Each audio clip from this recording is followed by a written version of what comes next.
Nellore 54వ division Bhagat Singh కాలనీలో పండగల పెన్షన్ల పంపిణీ. ఒకరోజు ముందే ఇంటింటికి వెళ్లి పెన్షన్లు అందజేసిన మంత్రి నారాయణ. మత్స్యకారులకు, మాజీ సైనికులకు స్వయంగా పెన్షన్ అందజేసిన మంత్రి. మంచును సైతం లెక్క చేయకుండా తెల్లవారుజామునే తమ ప్రాంతానికి వచ్చిన మంత్రి Narayana, commissioner Nandan, in-charge mayor Roop Kumar Yadav, రాష్ట్ర వక్ఫ్ బోర్డు అధ్యక్షులు అబ్దుల్ అజీజ్లకు ఘన స్వాగతం పలికిన స్థానికులు. పెన్షన్దారుల బాగోగులు అడుగు తెలుసుకున్న మంత్రి. మసీదులో ప్రత్యేక ప్రార్థనలు చేసిన మంత్రి నారాయణ. పాయింట్స్. ప్రతి నెల 1వ తేదీన పండుగ వాతావరణంలో పెన్షన్ల పంపిణీ జరుగుతోంది. పెన్షన్దారుల కళ్ళల్లో ఆనందం చూస్తుంటే సంతోషంగా ఉంది. రేపు నూతన సంవత్సరం కావడంతో సీఎం ఆదేశాలతో ముందు రోజే పెన్షన్లు పంపిణీ చేస్తున్నా. పెన్షన్ 3,000 నుంచి 4,000కు పెంచిన ఘనత సీఎం చంద్రబాబు నాయుడు గారిది. రాష్ట్ర వ్యాప్తంగా తెల్లవారుజాము నుంచే పెన్షన్ల పంపిణీ జరుగుతోంది.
Okay sir. చందన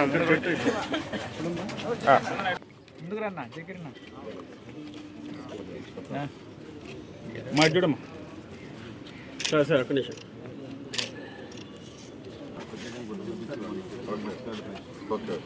సార్ ఒక్క నిమిషం.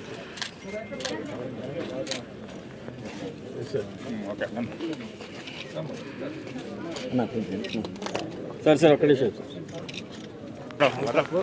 Sorry sorry sorry.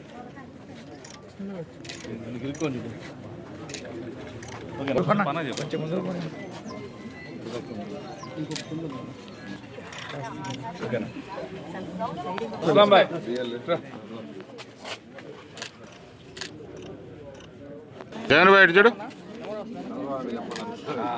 సార్. ఒక్క నిమిషం పట్టుకోండి సార్. ఆధార్ కార్డు బాధ్యత సార్. పట్టుకోండి సార్. నేను ఎవడు పని చేయమన్నాడు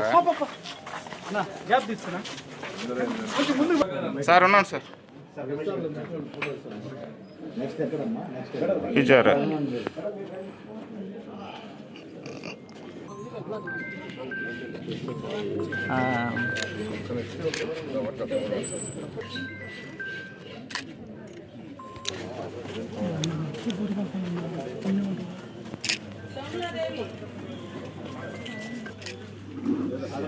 ఇక్కడ చూడు, ఇక్కడ చూడమ్మా.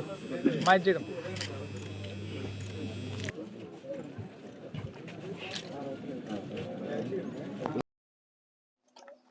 ప్రతి నెల 1వ తేదీ ఈ రాష్ట్రంలో ఒక పండుగ వాతావరణంలో జరుగుతుంది.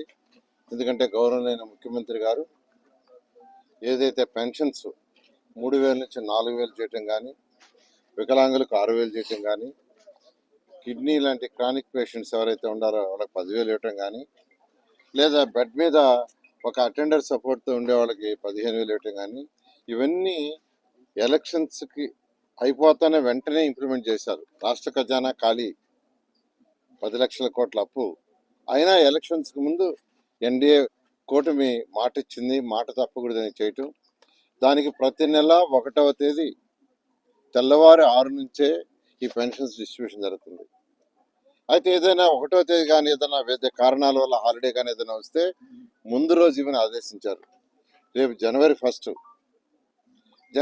కాబట్టి అధికారులకు కానీ వాళ్ళకి కానీ ఎవరికి ఇబ్బంది కాకూడదని 31వ తేదీ ముందు రోజు ఈ రోజు ఏమని ఆదేశించారు. దాని మీద ఈరోజు యాక్చువల్గా నెల్లూరులో ఈ యొక్క భగత్ సింగ్ కాలనీలో ఈరోజు ఈ పెన్షన్స్ డిస్ట్రిబ్యూషన్ చేయడం జరిగింది. వారి ఆనందానికి అద్దులు లేవు.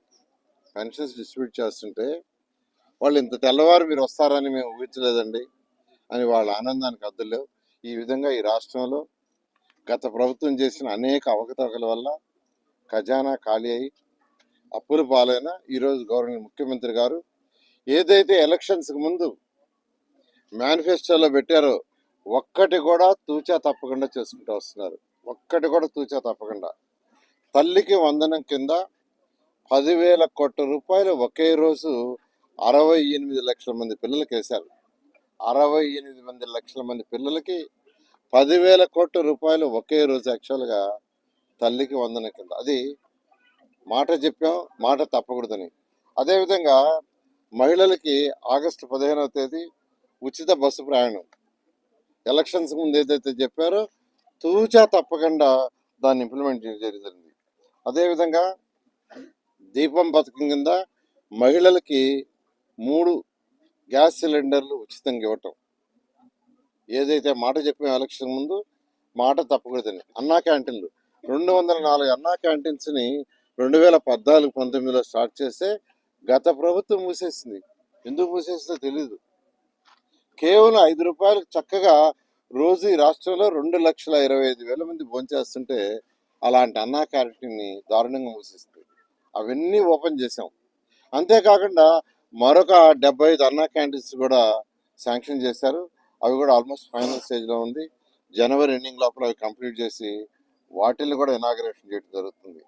అదేవిధంగా మత్స్యకారులకు 20,000 ఏదైతే ఇస్తామని చెప్పామో మాట తప్పకుండా వాళ్ళకి ఇవ్వటం జరుగుతుంది. అదేవిధంగా ఆటో డ్రైవర్ సోదరులకి ఏదైతే 15,000 ఇస్తామన్నామో మాట తప్పకుండా ఈరోజు 15,000 ఇస్తున్నాం. అదేవిధంగా ఇమాములకు నెలకు 10,000, మౌజములకు 5,000, అదేవిధంగా పాస్టర్లకు 5,000, జూనియర్ లాయర్లకు 10,000. మెగా డిఎస్సి కండక్ట్ చేసి 16,000 మందికి యాక్చువల్గా టీచర్ పోస్ట్ ఫిల్ చేయడం జరిగింది. అదేవిధంగా హోంగార్డులకి 5,735. ఇవన్నీ కూడా ఖజానా లేదు, ఖజానా ఖాళీ. గత ప్రభుత్వం ఖాళీ చేసిపోయింది. 10 లక్షల కోట్లు అప్పు చేసింది. అయినా ముఖ్యమంత్రి గారికి ఉన్న అపార అనుభూతితో ఈ రాష్ట్రాన్ని ముందుకు తీసుకుపోతున్నారు. అన్నిటికంటే ముఖ్యమైనది యువతకు ఉద్యోగాలు రావాలి. దాన్ని మన పిల్లల భవిష్యత్తు ఉండదు. గత ప్రభుత్వం ఆ ఉద్యోగాల విషయంలో పూర్తిగా నిర్వీర్యం చేసి ఈ రాష్ట్రంలో పరిశ్రమలు రాకుండా చేసింది. పరిశ్రమలు రాకుండా చేయటమే కాదు, ఉన్న పరిశ్రమలు వెళ్ళిపోయినాయి. అనేక పరిశ్రమలు ఈ రాష్ట్రాల నుంచి బయటకు వెళ్ళిపోయినాయి. కానీ ఈ ప్రభుత్వం రాగానే అటు యువ నాయకుడు లోకేష్ కావచ్చు, గౌరవనీయ ముఖ్యమంత్రి గారు అనేక దేశ విదేశాలు తిరిగి అనేక ఇండస్ట్రీస్ని తీసుకొచ్చారు. మన విశాఖపట్నంలో సమ్మిట్ పెడితే దాదాపు 13.5 లక్షల కోట్లకి అగ్రిమెంట్లు అయినాయి, ఎంఓయూలు అయినాయి. అవన్నీ పూర్తయితే 16 లక్షల మందికి ఉద్యోగాలు వస్తాయి. ఈ విధంగా గౌరవనీయ ముఖ్యమంత్రి గారు కానీ యువ నాయకుడు కానీ మన పిల్లల భవిష్యత్తును దృష్టిలో పెట్టుకుని చేస్తున్నారు. అయితే ఇవన్నీ ఇండస్ట్రీస్ అనేది ఒక నెలలోనో 2 నెలలోనో 3 నెలలు పూర్తి కావండి. ఒక ఇండస్ట్రీ ఒక ప్రభుత్వం స్టార్ట్ చేస్తే కొన్ని 1 yearలో పూర్తవుతాయి, కొన్ని 2 years పడతాయి, కొన్ని 3 years పడతాయి, కొన్ని 3.5 years కూడా పడతాయి. గత ప్రభుత్వం 5 సంవత్సరాలు చేసినందువల్ల చేసిన నిర్వహణ వల్ల అనేక ఇండస్ట్రీస్ వెళ్ళిపోవటం, ఒక్క ఇండస్ట్రీ రాలా. ఈరోజు ఇండస్ట్రీస్ వస్తేనే, అందుకని ఈ యొక్క భగత్ సింగ్ కాలనీలో ఎంఎస్ఎంఈ 175 కాన్స్టిట్యున్సీలో 175 ఎంఎస్ఎంఈలు పెట్టాలంటే నేను ఈ భగత్ సింగ్ కాలనీలోనే ప్రపోజ్ చేశాను. కన్స్ట్రక్షన్ కూడా ఆల్మోస్ట్ స్ట్రక్చర్ అయిపోయింది. దాన్ని కూడా బహుశా మార్చ్ ఎండింగ్ లోపల ఫినిష్ చేస్తారు. అది పూర్తయితే కొంతమందికి ఉద్యోగాలు ఈ యొక్క 54-53 డివిజన్లో ఉండే వాళ్ళకి రావడానికి ఆస్కారం ఉంటుంది. ఈ విధంగా ఈరోజు గౌరవనీయ ముఖ్యమంత్రి గారు ఎంఎస్ఎంఈలు 175 కాన్స్టిట్యున్సీ చేశారు. అవి చేయడం దేనికంటే ఉద్యోగాలు. ఈ విధంగా ఈరోజు ఈ రాష్ట్రంలో ప్రజా పరిపాలన జరుగుతుంది. కానీ కొంతమంది నాయకులు ఏం మాట్లాడతారో, ఎందుకు మాట్లాడతారో తెలియదు. 1,400 మందికి ఇక్కడ పట్టాలు ఇస్తుంటే దాని మీద అబ్జెక్షన్ పెట్టారు. 1,400 మందికి ఇస్తుంటే దాని మీద రకరకాల ట్రై చేశారు. దాని మీద డిఫరెంట్ కోర్టు కేసులు వాళ్ళు ప్రయత్నించారు. కానీ దాన్ని క్యాబినెట్లో పెట్టి అప్రూవ్ చేయడం జరిగింది. అదేవిధంగా నెల్లూరులో ఖచ్చితంగా ఈ 5 సంవత్సరాల్లో 5,000 మంది కనీసం పట్టాలు ఇవ్వటం జరుగుతుందని తెలియజేస్తూ నెల్లూరు సిటీ ప్రజలందరికీ ఒకటే చెప్పేది, ఖజానా లేకపోయినా అనేక ఇబ్బందులు ఉన్నా 1 by 1 చేసుకుంటూ వస్తున్నాం. ఎలక్షన్స్ ముందు ఏదైతే చెప్పామో 100కి 100 పాళ్ళు అండర్ గ్రౌండ్ డ్రైనేజ్ కానీ, డ్రింకింగ్ వాటర్ కానీ, అదేవిధంగా పార్కులు కానీ అన్ని కూడా పూర్తి చేస్తామని తెలియజేస్తాం. Thank you. ఇండస్ట్రీస్ అంటే యువతకు ఉద్యోగాలు రావండి. ముఖ్యమంత్రి గారు యువతకు ఉద్యోగాలు రావాలంటే ఇండస్ట్రీస్ ఎవరైతే ఉండారో ఇండస్ట్రీస్ పెట్టాలని వాళ్ళందరినీ ఇన్వైట్ చేస్తున్నాము. వాళ్ళకు కూడా అనేక ఇబ్బందులు ఉంటాయి. ఖచ్చితంగా వచ్చిన సమస్యలు ఏదన్నా ఉంటే అవన్నీ కూడా తీరుస్తూ ముందుకు పోవడం జరుగుతుంది.